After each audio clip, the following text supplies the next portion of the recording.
That's fine. I'm here, man. Are we ready? Okay. Yeah. What's going on, everybody? It's Kenny, the sports guy, and today we got a guest who understands timing, discipline, and staying ready. You know him, Mr. Johnson from Abbott Elementary, but today we also talk about his new film, Undercard, a project that taps into grit, perseverance, and that fighter's mentality. Joining us today is the incredible William Stanford Davis. Thank you so much for being on the show today, Mr. Davis. Thank you for having me. So the first question I have is, with Abbott Elementary continuing to thrive, how does it feel balancing a hit TV show while stepping into a new film like Undercard? As an actor, you always want to work, and an opportunity to work with Wanda Sykes was I couldn't wait because she and I are good friends, and I love her as a comedian.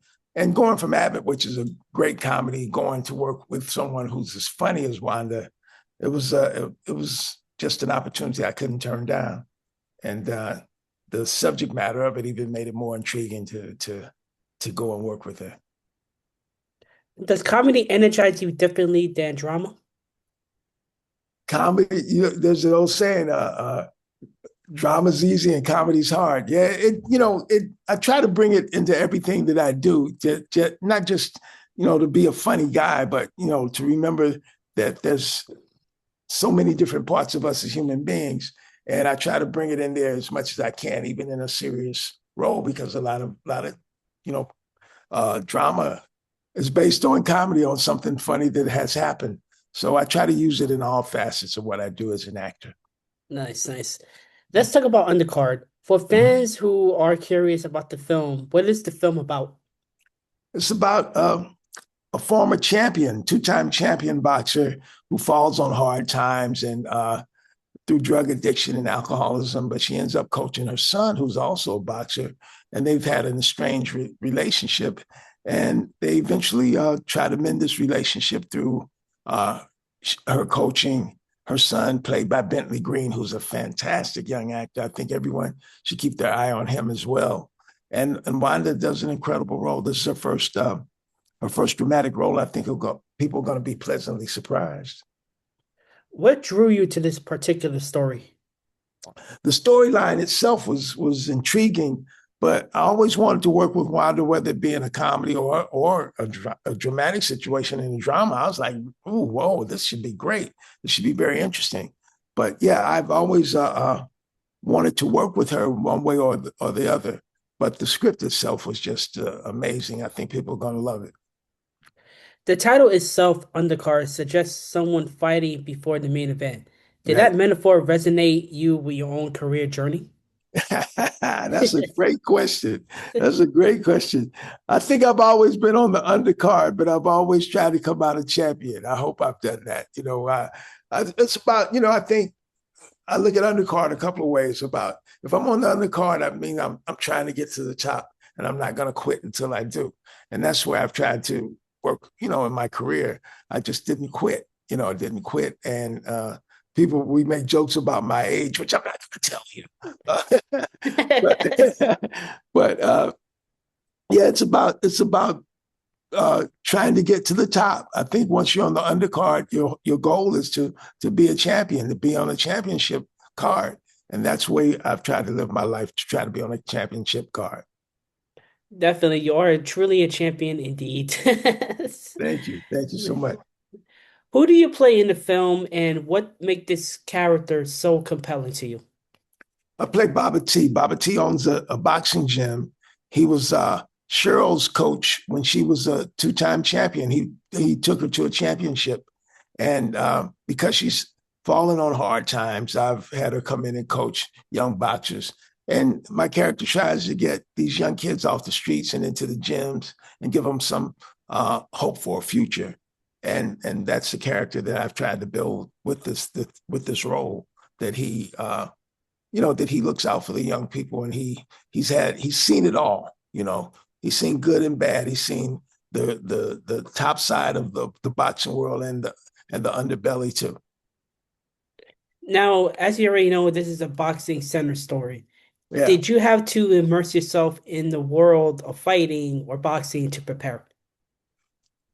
Somewhat, I'm a method actor. I'm a member of the Actor Studio, and I visited some gyms. There's a wild card gym out here. I've been there to watch um, some of the guys spar. And I was also in a show called Ray Donovan where I worked in a gym. And so I had some familiarity with this type of character, this type of environment. And I just tried to use all of it, to bring to this character. What parallels do you see between fighters and actors grinding for their opportunity to the top? That's what you just said right there, grinding never quitting, knowing that if I lose this one, it's the next one. I'm going to win the next one. And that's basically the attitude. When I teach young actors or coach young actors, I use an old saying by Duke Ellington: rule number one, don't quit. Rule number two is never forget rule number one. And I think in the boxing world, it's the same way. Don't quit. It's a whole different type of environment, of course, with a lot more danger than acting. But if it's really what you want to do and you really have a passion for it, I encourage them to put your whole, all in all, your whole life into it. And that's the way I've tried to approach acting. And that's the way I try to teach young people to approach it. What was the most emotionally challenged scene for you in Undercard? Wow, there are a few. For me, it's a scene with Wanda's character and her daughter, her adopted daughter. Her sister passed on, and she takes on her daughter. And I don't want to tell you about it because I think you're going to be pleasantly surprised with everyone's work in this scene. But it's emotional in a lot of ways because of the relationship with her son and with Wanda's character Cheryl. And I think people are going to really, be surprised at some of the things that they see in this film in terms of the work that Wanda and young Bentley Green he does. He's an incredible young actor, and the subject matter I think really got to my heart, and I used that in every scene that I worked in with them. How do you shift from the character from Mr. Johnson from Abbott Elementary's humor to the intensity of a boxing drama? I, as an actor, I've always said that as an actor, you're supposed to be able to be anything that a human being can be: good, bad, young, old, happy, sad. So I tried to find those elements in myself in relationship to Wanda and to Bentley. Uh, you'll see in the film that I lost my son. I lost my son to drug addiction. And I've lost family members to drug addiction, so I was able to personalize it more, and a lot of actors use those methods also to personalize things from their own lives to bring it to their work. All right, since this is a sports podcast, I'm going to give you some rapid questions. Are you ready for this? Okay, I hope I get that. Sure. So this is all going to be centered around boxing. So the Okay, first question I have is greatest boxer of all time. Muhammad Ali. Underrated Yes, fighter. without question. Yes, I'm a oh man. He was, with my own personal eyes, he's the best I've ever seen. Underrated fighter people don't talk about enough. Underrated fighter that people don't talk about. Ooh, oh, I don't want to say Sugar Ray Leonard, but oh man, that's a great question. Oh, he married Sugar Ray's sister. I can't call his name now. Oh God. I'll leave it at Sugar Ray. Okay. I can't call his brother. Oh, if Mr. Johnson trained a fighter, what would his strategy be? oh, stick and move, as everyone says, but get out of the way. If Mr. Johnson trained a fighter, he would probably go down in the first round. I tell him to take a broom into the ring with him. Take one of his mops in the ring with him, try to keep get the guy off of him. That's a real good question. Mr. Johnson. Oh, I'm gonna tell him at Abbott to bring that up in some of the storylines. If Mr. Johnson trains a boxer, that's great. What would you rather prefer, a 12-round fight or a first round knockout?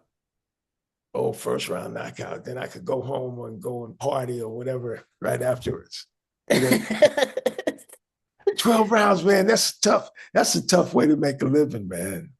Oh, 12 definitely, rounds. definitely. 12, I don't think 12 I could. rounds. I don't think I could be able to last 12 rounds, Yeah. honestly. I don't know if I could last a half a round, man. I saw Mike Tyson years ago, man, and up close and personal, I was like, oh my God, this guy is just wow. That's the only word I can use. Wow. And I would not want to get in the ring with him. And final question for anyone who's listening who feels like they're still on the undercard of their own life, what would William Stanford Davis tell them? First of all, like I said before, don't quit. You don't stay on the undercard.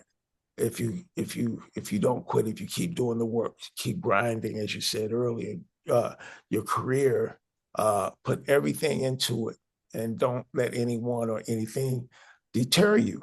And that's my advice to everyone. If you find something that you have that passion for, that you love, put your all and all into it, and work on it every day. I tell young actors, work on your craft every day, even if it's just reading a few lines. Do something for your career every day, and I promise you, you'll have some success. From maintaining the halls of Abbott to stepping inside the boxing ring or undercard, William Stanford Davis continued to show that longevity and preparation creates championship moments. Some people wait for the main event, others train until to become it. Thank you, Mr. Davis, for joining the Canton Sports Guys podcast. And to everyone who's listening, whenever you're on the undercard or headlining, keep fighting. Thank you so much, Mr. Davis. Thank you, Kenny, for having me. All right.